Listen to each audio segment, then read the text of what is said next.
This signing has literally just come out not that long ago, but Telasco Segovia will be joining Inter Miami on a permanent move. And we also have some other transfers that are going to be confirmed in the coming days. And we're going to talk about all of that in this episode and later on in my live stream that's happening later today. So make sure you stay tuned for that. I was literally sitting here recording, getting ready to talk about Baltazar Rodriguez, who I will get to in a minute. But then I see on Twitter that Fabrizio Romano, of all people, tweeted out this statement. He says, Inter Miami agreed a deal to sign Telasco Segovia from Casapia in Portugal. The deal is in place for Venezuelan midfielder to join Leo Messi's team. A permanent move for $2.5 million plus 50% sell-on clause and add-ons also part of the package. And he gave us the signature. Here we go. This was something that I definitely wasn't expecting. There were no rumors coming out about this transfer. I don't even think 90% of people watching this is going to know who this guy is. But I guess that's why I'm here for, right? To try to bring some light into this. So let's see who Telasco Segovia is. Let's get into simple stuff, right? So he's Venezuelan. He's coming from Casapia in Portugal. He joined in 2023 on a 3-year deal. He is 21 years old and he's a center midfielder who can play attacking midfielder. And I say that because in the beginning of this 24-25 season, he started as a rotational player coming off the bench and getting some minutes.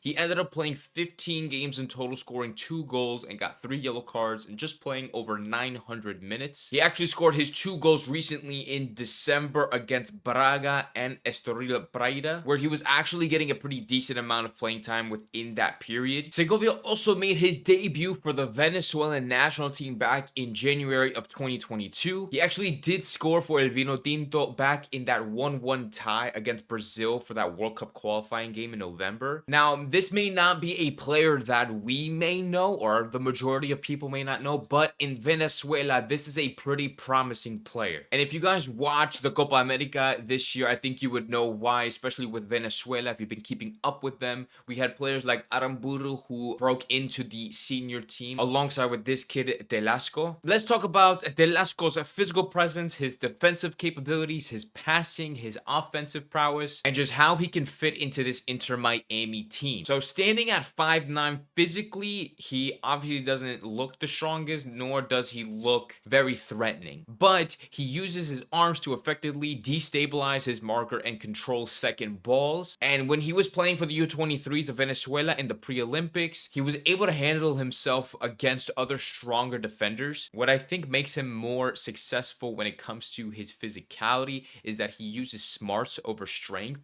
Like, he'll pick and choose wisely specific duels that he'll know he'll win instead of relying on just brute force. And in terms of defensive capabilities, I think he really excels in that while being a technical player, which I'll get to in a minute. In the double pivot role that he played in Casapia, he participated in a lot of defensive duties. He uses his defensive capabilities and his physicality to just maintain possession, shielding the ball. He's very comfortable under pressure in really high intense situations where we're going to get to at some point, especially with all the competitions that we're going to be playing in. He has exceptional long range passing, which is something that Inter Miami has lacked in this past season. I mean, in the short passing department, Busin, Redondo, and even Aviles were our highest short passing completion players. But in terms of long passing, we weren't really completing a lot, and I think we ended up being pretty low ranked in that department. So if needed, Telasco can actually just send balls out wide to whoever. If it's Fafa, if it's Messi, if it's Tadeo, who will be playing up there, or even Suarez if they're going to be making those runs. His dribbling is good. His IQ is good. I mean, honestly, everything that I'm reading about this kid just seems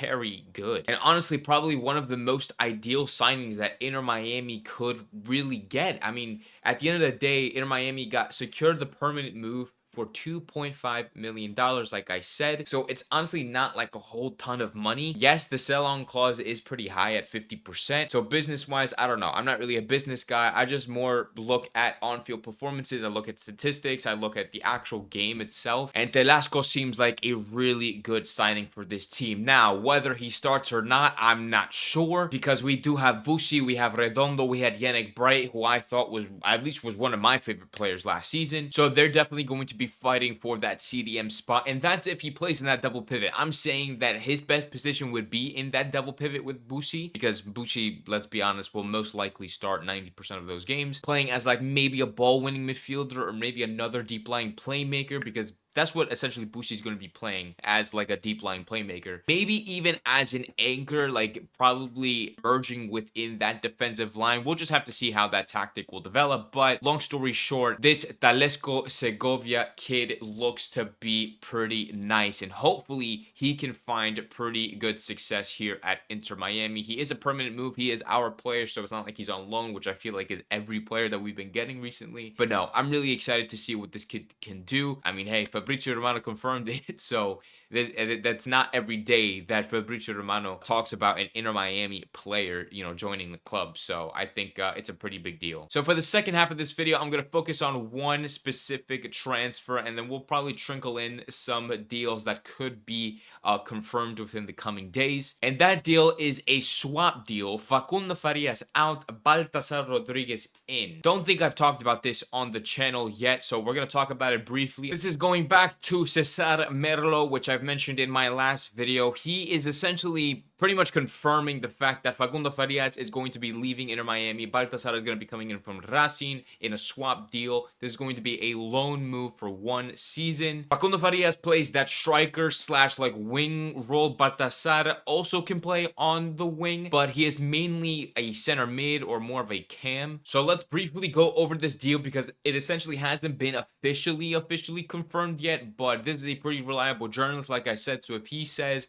that the talks are advancing and that it's almost essentially confirmed, then it's pretty safe to say that we're going to be signing this player any day now. So like I said, Baltazar is mainly a cam, but he can play on either wing. He's played a total of 35 games, 2 goals, 4 assists, 5 yellow cards in over 1,500 minutes played. So that sounds like a lot of games, but honestly, he's been subbed into the game. Like, he's come on as a sub 18 times. So he's been a pretty rotational player for Racing this past season. He's played the majority of those matches at center midfielder, 14 to be exact, where he did score 2 goals and get 3 assists from that position. He's played 13 as an attacking mid. He's played 11 at the left wing, 9 games on the right flank, and even 2 games at DM, which we're not going to talk about because I highly doubt that this kid is going to be playing DM. Now, for an upcoming Argentinian who's 21 years old, getting, you know, rotational minutes for Racing. He's also played for the Argentinian youth teams with Mascherano. It's honestly nothing outstanding, but I mean, compared to Telasco, to be honest, but it's still pretty decent. For maybe a depth piece, you would hope at least it's a depth piece. You wouldn't want to rely on somebody like Baltazar, no offense to him. But yeah, Inter Miami have been really cleaning house in this midfield position, so I think that bringing Baltazar, bringing in Telasco, I think would be pretty good. With the selling of Diego Gomez, like I've talked about before, now that Matias Rojas has gone for free, we still have midfielders like Benja, we still have Ruiz, we have Bright,